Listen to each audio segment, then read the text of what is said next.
Hey everybody, Matt Johnston here with another COVID-19 legal update, and we are talking about Occupational Safety and Health Administration, our good friends at OSHA.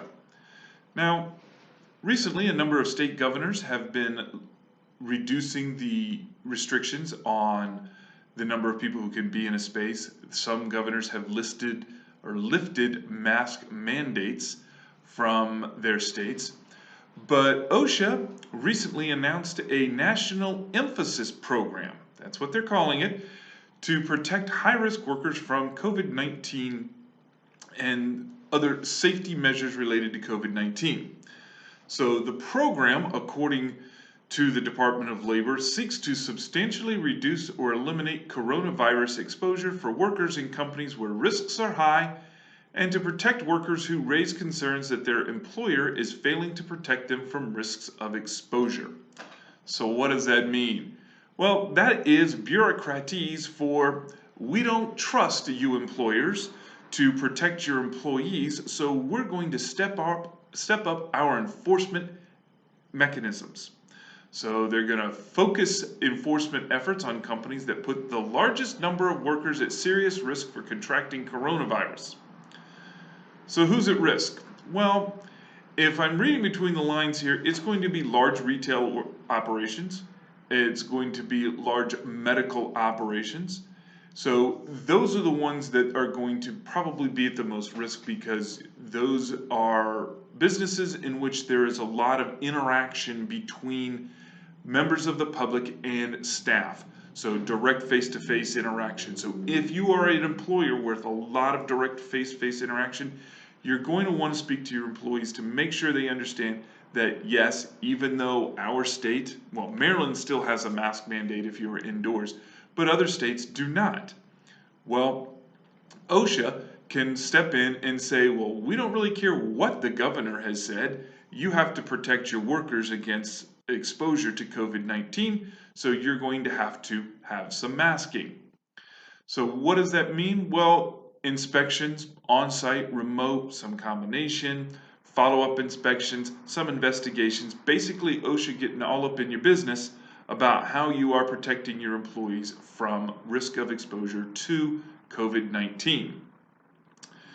The other thing that is in that bureaucratese that we talked about is to protect workers who raise concerns that their employer is failing to protect them. That is bureaucratese for don't retaliate.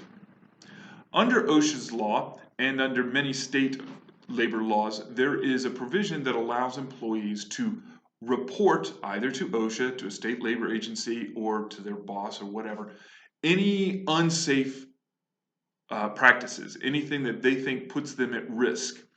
And, well, yeah, don't retaliate against those employees. Retaliation can look like almost anything, but most frequently looks like you fire the person who reported it, you demote the person that reported it, you suspend the person that reported it. Those are the easy ones. Other things might be reassignment, might be changes in work schedule and things of that nature. So any kind of even vaguely remotely could be, might be, sorta is or is not a negative job change, a negative job consequence. And it's usually going to be one of a subjective. Does OSHA think you retaliated? Not does some guy on the street think you retaliated. So OSHA's really, really big on the protecting employees against retaliation.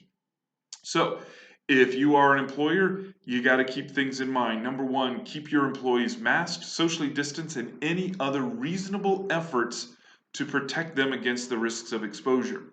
If you happen to be in retail businesses, medical businesses, or any other business in where there is a potential for close personal contact between a member of the public and a member of your staff, then you're going to want to have these protections in place. And then finally, please, please, please do not retaliate against somebody who reports a safety violation. If you need to investigate that, you may certainly investigate it, but you should most certainly contact counsel before doing so. and definitely contact counsel before taking any kind of job action. So we're going to be continuing these things. The American Relief Plan, or the American Rescue Plan, and a number of state legislatures are currently in the business of enacting various changes to labor laws, safety precautions, things of that nature. So stay tuned for other updates. You click the little button up here to subscribe, and you can get our videos. And if you click the little bell down below, you'll actually get a nice little reminder that I've put out one of these videos. In the meantime, stay safe out there, and we will talk to you later. Bye-bye.